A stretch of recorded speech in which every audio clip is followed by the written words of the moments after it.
Hi, it's Dwyer, gamblersadvisory.com, a free site, bettingangle.us, a free site. It is August 11th, 2022. Remember, the opinion you should follow should be your own. Just consider this video to be a second opinion from a complete stranger online. You know, in recognition of Deontay Wilder's next fight, right? And we'll talk about that in a different video. What I want to do is I want to, in no particular order, list the guys who I feel are the biggest punchers in the heavyweight division, right? Let's also try to come up with a model where we can analyze some of these guys. So the next time they fight, we can think about their strengths and we can think about their weaknesses. Now, before I go further, let me just point out that there are going to be some generalizations in this video, right? Some will be fair, some might be unfair, right? I'm not trying to be PC, right? All I'm trying to do is to come up with a model that can help gamblers like you and me win bets. Also, understand, this is an interactive forum, right? I'm just a fan like everyone else. If you feel that there are some factors I have missed, or there are some punchers I have missed, then go ahead and leave that information, your theses, your outlook on this. Correct me if you must in the comment section of this video. Now, just a general statement before we start, and again, this video is somewhat unfair. I view really blessed, big punching heavyweights like I view fastball pitchers in baseball, right? A fastball pitcher might have a heater that gets up around 100 miles an hour. Whether he knows how to mix in other pitches is open to discussion, right? Some of these big hitters, quite frankly, aren't even starting pitchers.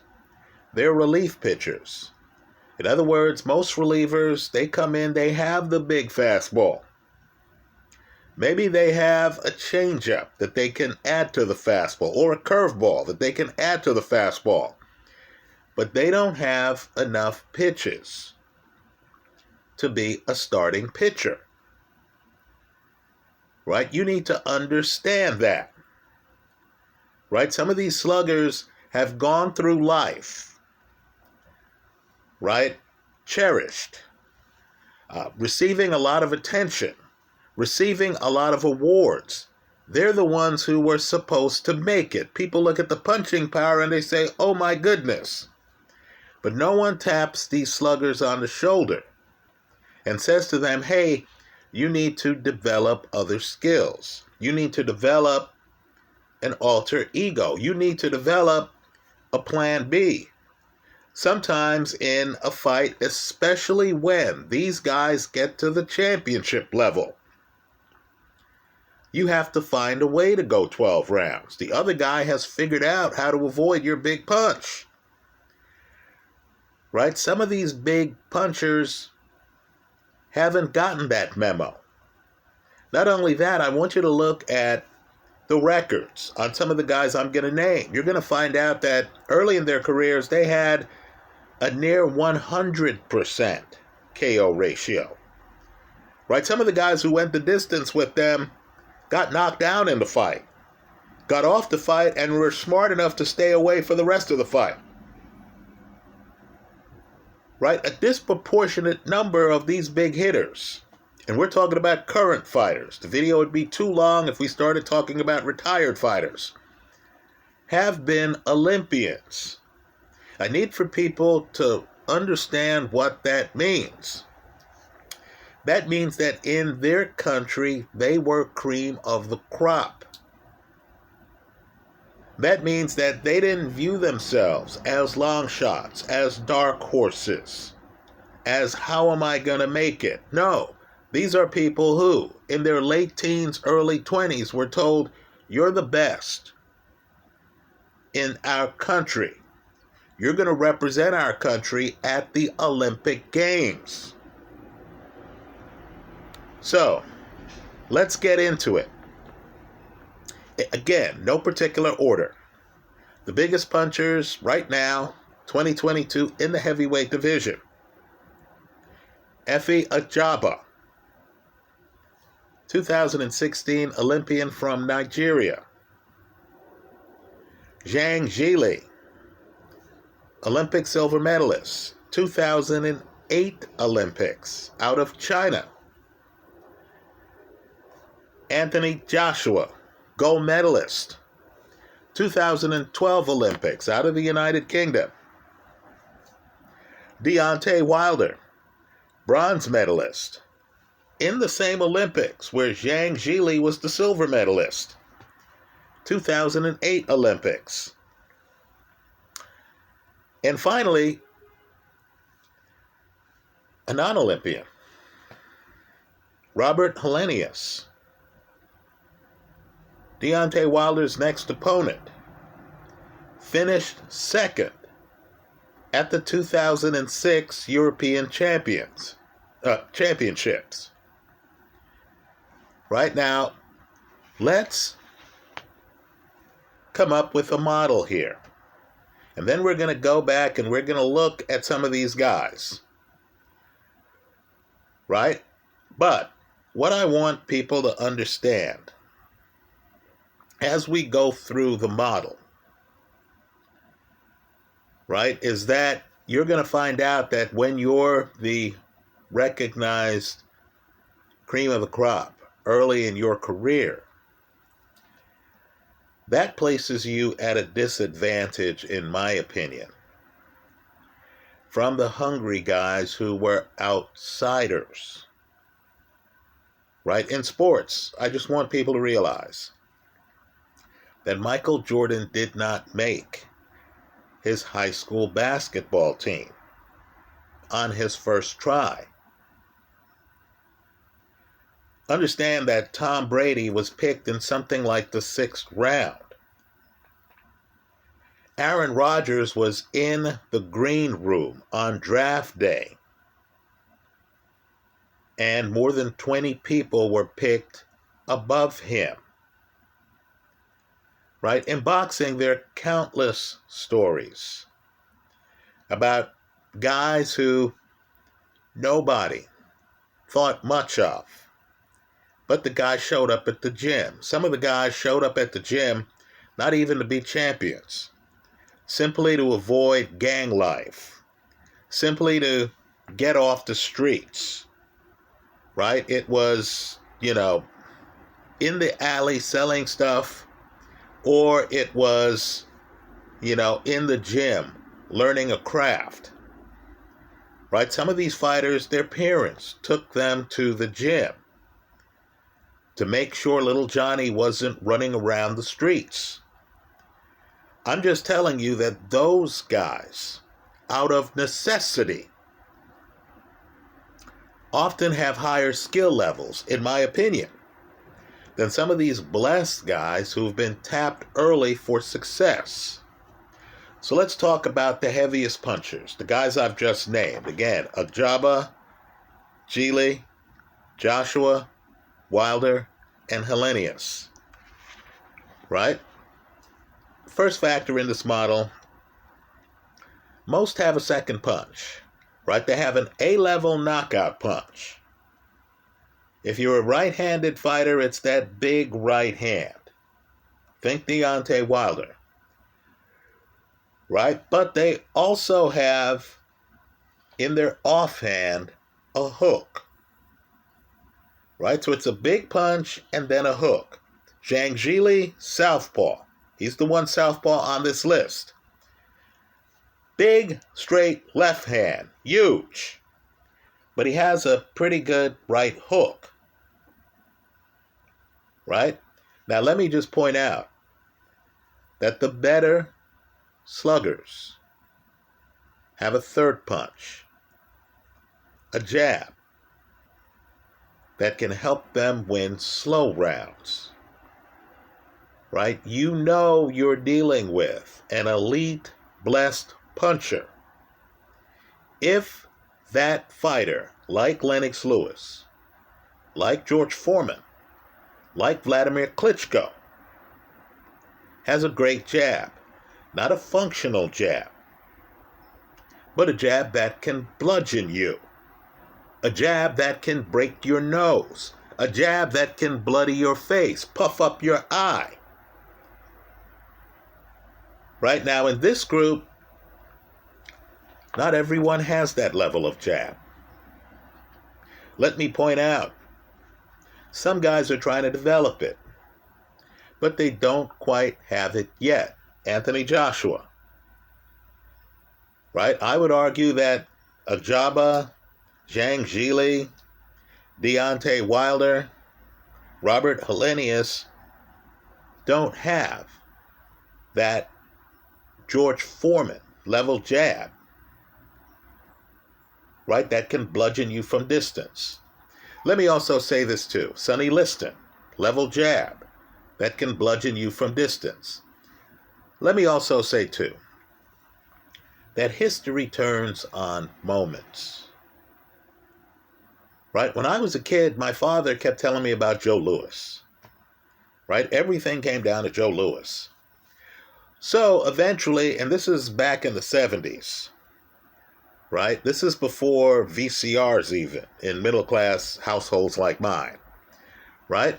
So I couldn't just pick up a Joe Louis cassette, pop it in the VCR and actually watch him, right? Believe it or not, for the young people here, this was before the internet. This was before YouTube, right? In the 70s, you heard about how Jim Jacobs, who ends up training Mike Tyson, had a collection of old boxing films.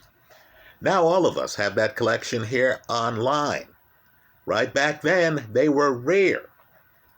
You rarely saw them, right? On NBC, they used to have a show with Marv Albert where they would have people like Bert Sugar come on. Google these names. And they would talk about old fights and they would show you grainy footage. Right? Understand, back then, again, no VCRs. You didn't have the opportunity to hit pause. You didn't have the opportunity to say to yourself, you know what, let me see that again. There's no YouTube TV back then. So when I saw Joe Louis, I was shocked that he looked slow. Right? Slow feet. Great puncher. Great puncher. But like Sonny Liston, slow feet.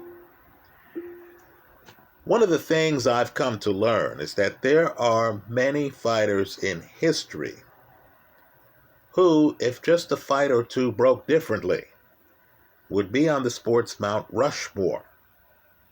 Right? Don't judge the fighters by the reputations. Judge the fighters by their skill level. Right? Now, George Foreman unfortunately had that rumble in the jungle with Ali. That fight seems to have defined him more than it should. George Foreman had one of the best jabs I've ever seen in my life. Right? It's a spectacular jab. Foreman would have won the rumble in the jungle, in my opinion, given that Ali gives away his legs. Ali's up against the ropes. Had Foreman just taken a step back, right, had an older mindset. Understand, Foreman's a young man in 74. Had Foreman just thrown that jab, keep in mind, Ali has given up his movement. He's up around the ropes. He's rope-a-doping, right? Had Foreman just taken a step back with his reach and that jab, he could have forced Ali to come off the ropes. Understand, it's Foreman who goes into that fight as the heavyweight champion. Right now, all I'm saying is that level of jab is missing from some of the guys who are on our current list. You need to think about that in terms of diagnosing their fights. Right? Let me point out, too, that you don't need the great jab to be your third punch. Right? But let's just say, if you rely on quickness and an ability to get inside, like Iron Mike Tyson, blessed puncher, did, you might be unable to control the pacing of the fight. And you might have stamina problems. Look at Tyson against Holyfield, the first fight. Right? Let me also say too, and this is another factor, second factor. In other divisions, you have a type of fighter, this is top of the hill, who we call a boxer puncher. Right? Think Ray Robinson. Think Ray Leonard. Right? The guy is so good boxing that you don't even realize that the guy's one of the dominant punchers in the sport. Right? Well, let me just point out that at heavyweight, I found that boxer punchers, right, blessed punchers at heavyweight who box, are very few and far between. Right? Very few and far between. I would argue that none of the guys on this list, Ajaba, Zhang, Jili, Joshua, Wilder, Hellenius, are boxer punchers. Right? And by that, I'm not talking about a puncher who has an alter ego, which we'll talk about later. Right? A puncher who gets dropped, Thomas Hearns against Ray Leonard, or gets badly hurt. Right? Hearns gets hit in the ribs, is finished after that in terms of power, who can then stick and move, then decides, okay, I can't hang in the pocket with Ray Leonard, so let me outbox him. Right? That's what I call an alter ego. But understand, Thomas Hearns, in that fight, which he's winning at the time of the stoppage, I believe in the 14th round, lost his power when he started moving. Right? That's very different from a boxer puncher, right? Robinson, Leonard, who is moving and still has the power. And it's prodigious power. Right? So what I found is that heavyweight, the minute we say movement, you're losing some of these guys. Understand, there's a deal they've made. They're going to go flat-footed because being flat-footed adds power to their shots. Right? Most of these guys are not on the balls of their feet. Right? Foot speed is almost always, in my opinion, a problem for blessed punchers in the heavyweight division, unless the fighter is shorter. Right? So, right, Mike Tyson had foot speed, folks. Right? But let's just say Joe Louis didn't have the foot speed. Jerry Cooney, another hellacious puncher, didn't have the foot speed. Sonny Liston, who's not as big as you think, but who, in my opinion, is one of the great heavyweights in history, did not have the foot speed. Look at the first Ali Liston fight. Right? So at heavyweight, you don't have prodigious power married to great foot speed. Right? Let's make another generalization. And I know I'm roughing up blessed punchers. Understand, the guys I've named, none of them currently have the heavyweight title. That title is held by Tyson Fury and by Alexander Usyk. Right? Two guys with decent punches, but who aren't this level of puncher. Well, let's continue.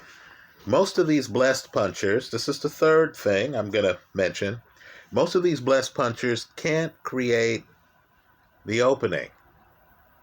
They have to wait for the opening.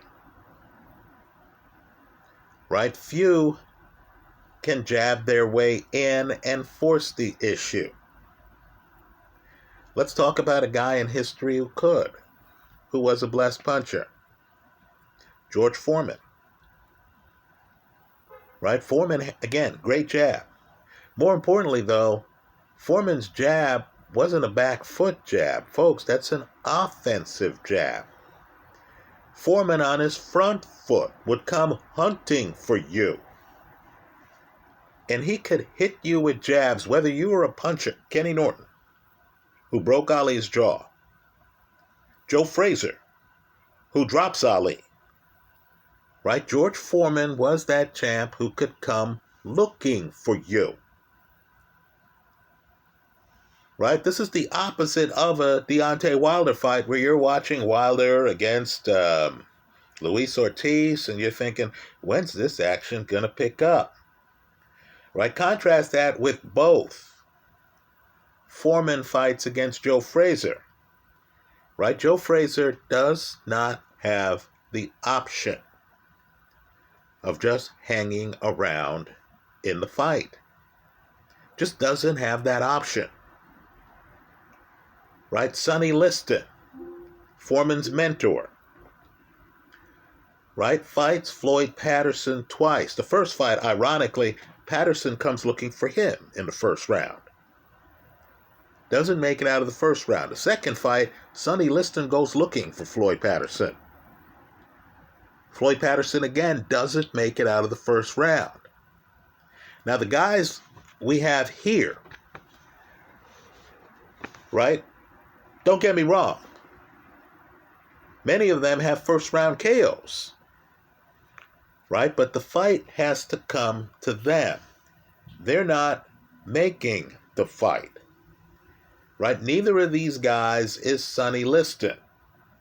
Right, keep in mind, earlier in this video, I said Liston didn't have a lot of foot speed. But yet, guys are moving away from Sonny Liston. Liston's looking for guys. The Ali Liston first fight, Liston's looking for Ali. They're not looking at each other. No, Liston's on his front foot. Right, the sport's evolved where some of these guys are back-footish. Understand, Charles Martin had to push the issue to get stopped by Anthony Joshua, right? Joshua, blessed puncher with both hands, right? Blessed puncher. But Joshua is a guy who likes to start fights at a certain pace, right? The earlier knockouts come when a Dillian Whyte says, hey, no, player, we're here. I'm going to find you. I'm going to push the issue. Then, of course, Joshua's comfortable because he can see what the guy has. Then he can get out of his cautious giant shell and actually start throwing. That's very different than if Dillian Whyte were to fight prime George Foreman. Right? Dillian Whyte would say, hey, Big George, I'm going to come find you. Big George would say, great, I'm here. I'm finding you too. Foreman's so aggressive against Joe Frazier, who belongs on the blessed puncher list, that left hook's as lethal as any left hook I've seen. Foreman's so offensive early in that fight that he's pushing Joe Frazier. Right, he's not only collapsing the pocket, he's pushing Joe Frazier. That's not this group. Let's continue. There are some fighters who can force the issue without the jab. Right? Let's name three of them. Right? They do so by getting under you or by moving side to side aggressively and coming up on you. Mike Tyson, Joe Frazier, Jack Dempsey come to mind. Right? None of these guys wanted to linger with you. Right? This wasn't the, hey, I'm going to be cautious. You know, I have a left hook I'm trying to land, so I'm just going to stand here and wait until there's an opening for the left hook. No, these guys are throwing. Now, Tyson, like Joshua, a little bit different than Joe Frazier, is two-handed, like his role model, Jack Dempsey. Right? But understand, those were the blessed punchers who came to find you. I would say the guys in today's group are a bit more cautious. Now, let's get to the fourth point here. Some have an alter ego, right? But lose their power when they default to the alter ego. So there's a film, and really this film should be talked about more, because it's how Deontay Wilder won the title. Right? You're going to see Deontay Wilder remains Stiverne. Right? The first fight. I want you to watch that film carefully, because understand, Stiverne, who's a blessed puncher, who of course lacked foot speed, right? Who of course took a few rounds for action to develop. But Bermane Stiverne had fought Chris Arreola, right? We forget Stiverne showed that he was a better boxer inside than Chris Arreola. Right? Stiverne actually has boxing skills. Right? Stiverne now is older, okay, fine. Right? We understand boxing's a young man's sport, but younger Stiverne had boxing skills. Right? To go with the power. He outboxes Chris Arreola. When he fights Deontay Wilder, and I happen to be in Vegas, not at the fight, but in the sportsbook at the MGM Grand that weekend, right? Wilder comes in, and Wilder is moving around the ring. Deontay Wilder, yes, the same guy who then goes on to be heavyweight champ for 5 years, has a back foot, is pumping a jab. Right? This is Thomas Hearns after he gets off the canvas against Ray Leonard. Right? This is the same Wilder who now stands there, and whether it's Gerald Washington, whether it's Luis Ortiz, he's looking at guys, and there's low action in the early rounds. Right? He's not pushing the issue. This isn't a Mike Tyson type figure. This isn't a George Foreman who's coming in on you behind a jab, and he's pushing you, and he's trying to, empty the gun on you. No, Deontay Wilder actually has boxing skills. Right? I'm not saying you're going to confuse him with Ali. But he has boxing skills. He can move his feet. It's on film. But if you're fighting that Deontay Wilder, understand there's no big A+ right hand. When he moves, when he defaults into his alter ego, he loses power. Does this sound familiar to the Anthony Joshua crowd after the first Usyk fight? Right? Joshua comes out, and Joshua decides he's going to box Alexander Usyk. Right? Not the best idea I've heard of in boxing, but let's just say Joshua's power, his presence, is missing in that fight. Right? As you watched the fight, you weren't sure who had the big punch, because Joshua, you weren't sure who had the size advantage. You weren't sure who was always the heavyweight, as opposed to a cruiser moving up to heavyweight. Right? You didn't know which fighter was the fighter who was in his third fight at heavyweight. Right? Joshua was boxing a bit too much. You notice when Joshua gets into boxing mode, whether it's the Usyk fight, whether it's the Joseph Parker fight. You notice that, as you notice with Deontay Wilder, the power is missing. Right? I'll say this about Bermane Stiverne, and I understand he has lost to a few guys, right? Joseph Joyce now and stuff like that. But Bermane Stiverne, when he was in his prime, had power while he was boxing. With many of these sluggers, it's an either or. Right? Let's continue. And this is an important one for me. Most of these sluggers need to clinch to have stamina in a fast-paced fight. So let's talk about another title fight. You heard me say Foreman could have won the Rumble in the Jungle. Let's talk about another title fight that the opponent could have won. Actually, it's a unification match. Vladimir Klitschko is fighting Alexander Povetkin. Povetkin keeps coming in, right? Povetkin is on his front foot. Povetkin is channeling George Foreman, right? This is the guy. Now, Povetkin, not a blessed puncher, but this is the guy who's going to force the issue. Vladimir Klitschko keeps clinching him, right? Klitschko knocks him down a couple of times as he's coming in.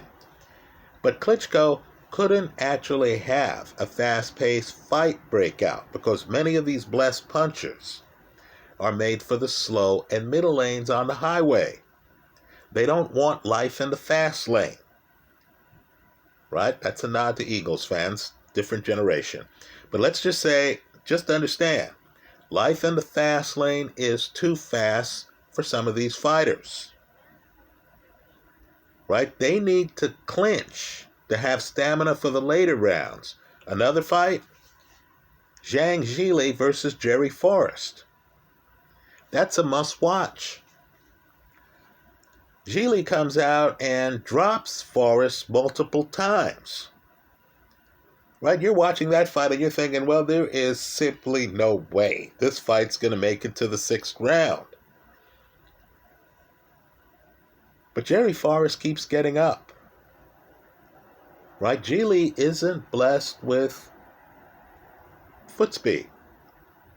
Right? A common trait among these flat-footed slugger types.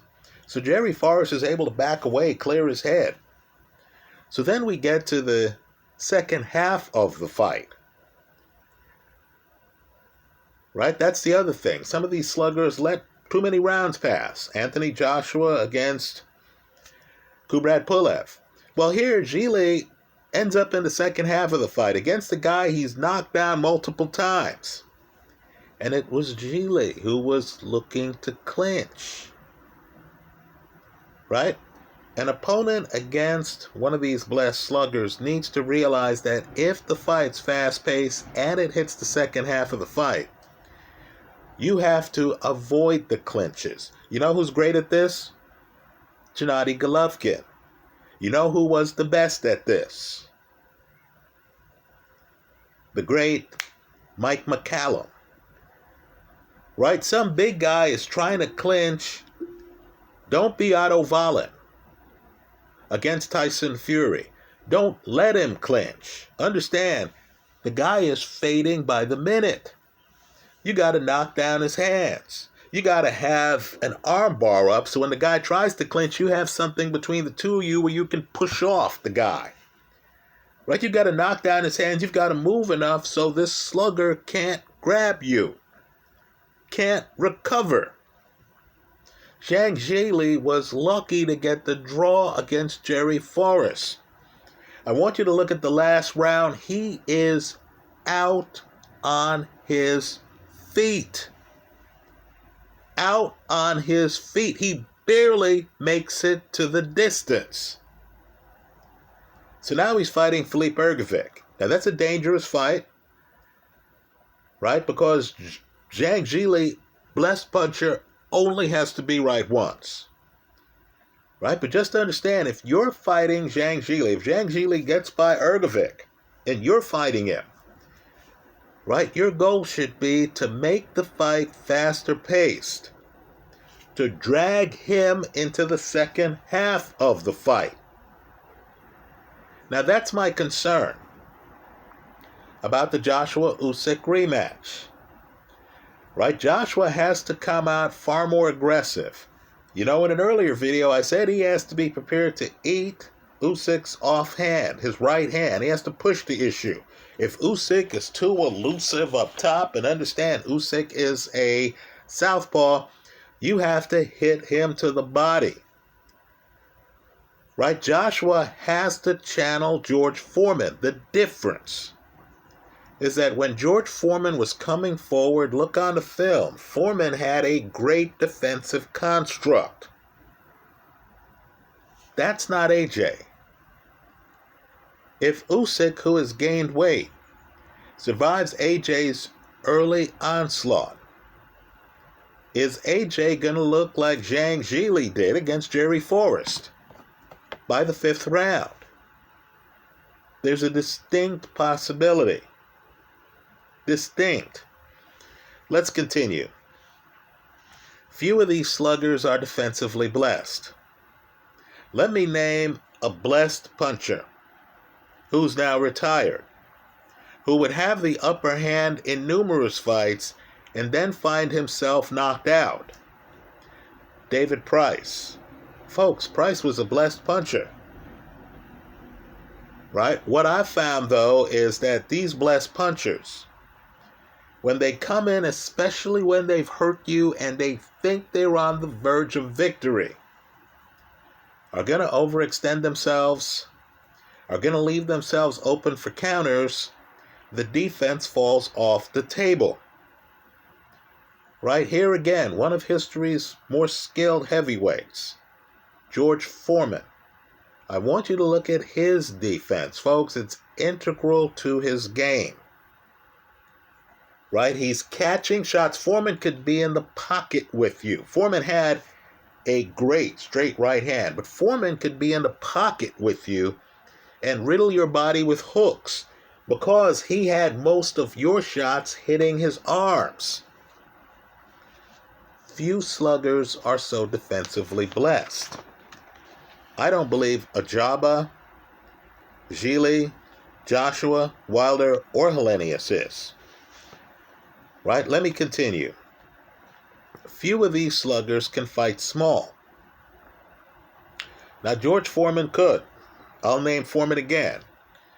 Right? Obviously, the sluggers who are small entering the ring, Mike Tyson, Joe Frazier, could fight small. Right? But most of these guys are tall, big men, aren't they? Ajaba, Zhang Jili, Joshua, Wilder, aren't all of them at least 6'5", Helenius? Right? These guys want to protect their balance so they can throw the big punch, right? In many cases, in Helenius's case, in Wilder's case, it's that straight right hand. Right? They don't want to fight small. They don't want to bend. They don't want to get in the pocket with you. Because if Wilder does, he no longer has that straight right hand from distance. Right? Shorter guys need to realize that. Taller opponents need to be prepared to fight small. Finally, the big secret here. Right? The last factor I'm going to list in this video. Most of these big sluggers have chin problems and can't be beta. Right? Let me just say, when AJ got dropped by Andy Ruiz, and when he got dropped by Vladimir Klitschko, he seemed discouraged in a way a fighter who has been hit hard before shouldn't have been. Now, let me just say, I've seen some blessed punchers who, when the bullets start flying, the guy keeps his head, even when he's been hit hard. I want people to revisit a tragic film. Nigel Benn against Gerald McClellan. There is a jaw-dropping moment in that fight. Both guys were sluggers, major sluggers. But there's a jaw-dropping moment in that fight where Nigel Benn gets knocked out of the ring. I'm not kidding. He's knocked out of the ring. Ben gets up. Ben gets back in the ring. Ben beats the count. Then Ben gets back in the action. Right now, Anthony Joshua, Olympic gold medalist. Right, I understand behind the scenes there are those who believe he has had chin problems behind the scenes. Right, in the amateurs he was knocked down by Dillian Whyte. But he gets up against Klitschko, and folks, he's finished. right? This isn't Nigel Benn. This isn't the guy who gets knocked down. You know it's a hard knockdown, right? The guy's out the ring. Then the guy gets back up, and the attitude is, hey, man, I'm still here. Is that all you have? Hey, I'm still in it to win it. I'm not discouraged. Let's go. Joshua gets knocked down by Klitschko. When he gets back up, folks, there is no air in the balloon. He goes on to win the fight, but there's no air in the balloon. The Andy Ruiz fight's even more troubling. I've mentioned this in earlier videos. There's a moment where the referee says to Joshua, walk to me. Joshua's looking confused at his corner.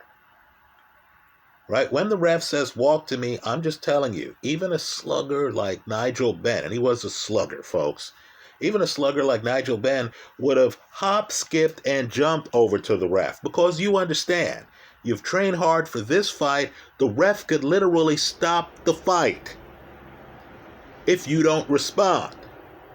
Right? Can stop the fight. Joshua, of course, barely walks over to the ref. Doesn't even really make a move to walk over to the ref. You got the feeling Joshua wanted a way out. Now let me contrast that with another blessed puncher, great left hook, guy Nonito Donaire. Donaire gets drilled by a huge puncher. Right? Wow. Huge puncher who's Inoue. Right? Inoue drops Donaire. Donaire gets up. The ref's patient, by the way. Donaire talks with the ref. Donaire didn't know where he was. Right? So the ref's looking at Donaire. His corner then yells at him, put your hands up. Put your hands up. Right?